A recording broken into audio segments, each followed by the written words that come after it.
Hey guys, welcome to the Bows. Today I'll be talking about Charles Oliveira and his win on Saturday over Michael Chandler.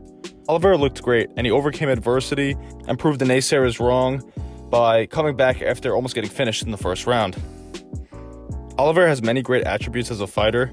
His jiu-jitsu is obviously elite, his striking is crisp, he moves well, he's got good power, and he can wrestle too. But the big thing about Oliveira is that he's a finisher. He always finds a way to put guys away. I know he didn't get the finish in the Tony fight, but literally any other person would have tapped to that armbar. Oliveira is kind of like a shark. When he smells blood in the water, it's over. When he sees an opening for a submission or has someone hurt, he usually finishes the job. Both Oliveira and Chandler looked great in that first round. It was a very back and forth fight. The first big moment was when Chandler hurt Oliveira with a punch, then Oliveira shot him for the takedown and actually got it. That may be the biggest thing that surprised me. I did not see Oliveira being able to secure a takedown on Chandler. That was a crazy moment for me. I was also surprised to see Chandler jump on that guillotine when Charles took him down and had Charles in some trouble for a few seconds. Didn't see that happening either. Then eventually Charles took Chandler's back with about 3 minutes to go in the first round. I thought it was over from there. A guy on your back with that level of submission abilities for 3 minutes? I didn't see Chandler getting out of that. But then Chandler was able to break the body triangle and turn into Oliveira to reverse the position. That was crazy. Then Chandler landing the ground and pound and putting Oliveira in a very similar position to what Dan Hooker was in when Chandler knocked him out. I thought it was over then too, but Oliveira somehow survived the onslaught. Chandler won the round. Then Oliveira lands a clean left hook on the chin of Chandler early in the second round that hurt Chandler bad. Then came the follow-up punches, and then that was that. The fight was over. It was a crazy fight. I know I kind of just gave a summary of the fight, but I just wanted to emphasize that these two guys are very evenly matched, and that fight could have potentially went the other way for Chandler or ended in a different way for Oliveira or whatever. You have two finishers in the cage, and that's what's going to happen. Someone's going to get finished quickly. So where does Charles Oliveira go from here? How far can he go? Well, I think the obvious thing to do is to book him for a fight for the winner of Poirier and McGregor 3. Dana White never officially said that that's the next move, but that's what makes sense. You know, if Conor wins, Dana's definitely going to book him for the title fight next, obviously.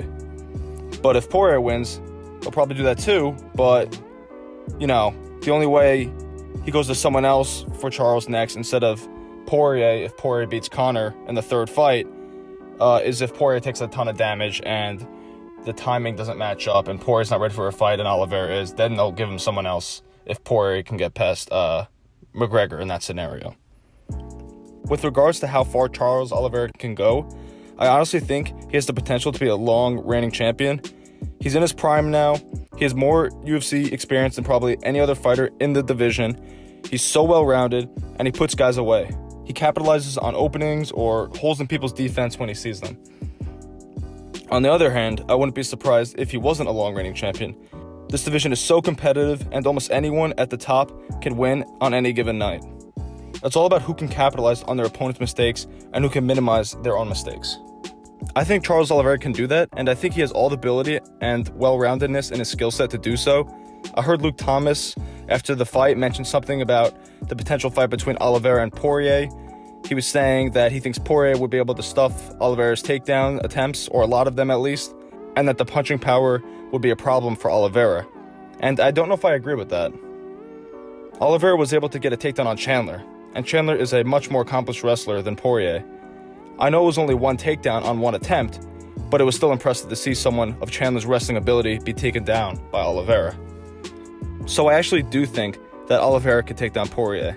As far as the striking goes, power will always be a problem for anyone to look out for. Oliveira showed that he can survive after taking some bombs and almost getting finished. I also think that Oliveira used his reach pretty well. The only thing that's a little bit limiting is that he doesn't move his head all that much off the center line. He is a little bit there to be hit if you can get within range. Chandler was able to close the distance effectively on Charles a few times, but Charles was also able to keep Chandler out of range for a portion of the fight as well. And Chandler's ability to close the distance is probably better than Poirier's is, right? Chandler is very explosive and can close that distance fast. I think where Oliveira would struggle the most against Poirier would be if the fight goes long. Poirier is always in great shape and often gets better and better as the fight goes on. He never fades in fights. Historically, he's done well in fights that end up being wars and fights that go back and forth a lot. I think that is probably the biggest threat to Oliveira when it comes to Poirier's game, is the ability for Poirier to keep a really high pace later in the fight. If Oliveira fights Conor, it's all about if Oliveira can weather the storm early. Conor tends to fade in fights that go long. The power is not the same for him later on in the fights when Conor gets tired and stuff like that. And if Oliveira can secure a takedown on Conor, it's probably game over. I think Justin Gaethje is probably Oliveira's hardest matchup stylistically. It may be similar to the Chandler fight, where Oliveira will be put in danger early and he's going to have to try and overcome it. The takedowns may be hard to secure on Gaethje as well, so this is probably his hardest matchup out of the top 5 guys. I don't want to get into talking about Islam Makhachev right now. That's a whole nother can of worms. I'll worry about Islam when he cracks the top 5. There'll be plenty of time to worry about Islam Makhachev in the future. Beneil Dariush just also had a nice win and will likely crack the top 5 or 6 or 7 or something like that. He'll be up there though. I think Oliveira wins that without question if they happen to fight each other. Beneil is very, very good, but I don't know where he's better than Oliveira. Maybe cardio, maybe he can outpace Oliveira, but I'd heavily favor Oliveira in that fight. Out of all the guys that are in the title picture right now that Charles could fight, I'd favor Charles. I think he has the potential to be a long-reigning champion, as I said before, although I wouldn't be surprised if he wasn't as well. And I don't feel like it's recency bias though on my part either. I just believe in Charles a lot, and I felt that way about Charles for a little while now.